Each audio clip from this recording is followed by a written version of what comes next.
ও কথা তো আরেকটা মনে হয়ে গেছে গা কইলে লইতাম নি। আমার তো প্রশ্ন করে সবাই, ভাই শোনেন, আপনারা যে আমারে প্রশ্ন করেন, আপনারা নিজেরা এত নিজের জায়গাত নাই। আমি যে প্রতিবাদ করি, তো প্রতিবাদ করলে এটার কোনো লাভ নাই। আপনারা বলেন কি আসলে ঠিকই, লাভ তো নাই। কারণ আপনারা আর আছেন 5 বছর নাকি, তো আপনারা তো কোনো সমস্যা নাই। 5 বছর থাকলে আপনারা বিরোধী দলের লগও থাকেন, আবার সরকারি দলের লগও থাকেন, আপনারা তো কোনো টেনশন নাই।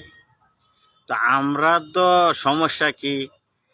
আচ্ছা আপনারা বলেনছেন ইলেকশনের সময়, যে সময় আপনার আন্দোলন আমরা নিয়ে যেতেন বা আমাদের সবারে, তখন আপনাদের কাছে আমরা প্রশ্ন করতাম, ভাই আমি তো এই সমস্যা আছি, এই সমস্যা আছি, তো আপনারা বলতেন না আমাদের দল আসুক, আসলে যে কোনো সমস্যার সমাধান আমরা করব।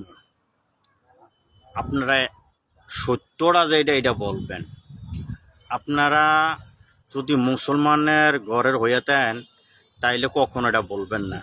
সরকার থেকে যে অনুদানটা আসে, আপনারা কি বলছেন, যারা কষ্ট করছে পরিশ্রম করছে তারাই এটা প্রাপ্য, তারাই এটা পাবে। আসলে সরকার থেকে যেগুলো আসতেছে এগুলা কোনো তারা পাইতেছে? আপনাদের আত্মীয় স্বজন যারা, তারাই কিন্তু নিয়ে যাচ্ছে, আপনারাই দিয়ে দিতেছেন, ঠিক আছে? তো আপনারা যে কথায় কাজে ঠিক নাই, সারা বাংলাদেশের মানুষ সবাই জানে।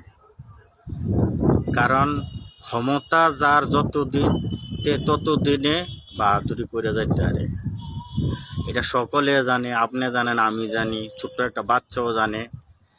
হ্যাঁ, ক্ষমতা যতদিন ততদিন লুটে বুটটা তো খান, লুটে বুটটা আর কটা দিনে না, 5টা বছরে তো খাইবেন, 17 বছর তার খাইতে পারছেন না।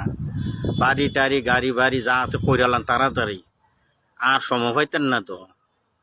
কারণ আপনাদের নীতি ভালো না তো, রাগ হইতারেন আমার কথায়, আপনাদের নীতি ভালো না।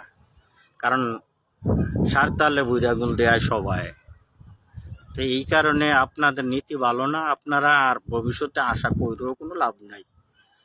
কারণ আমাদের তারেক রহমানও বলছিল, যারা পরিশ্রম করছে, যারা দলের জন্য কষ্ট করছে, তারাও কিন্তু সব কিছু পাবে দলের থেকে, এবং কি সরকারিভাবে অনুদান যা আছে সবই পাবে। তো ভালো থেকেন, ওকে।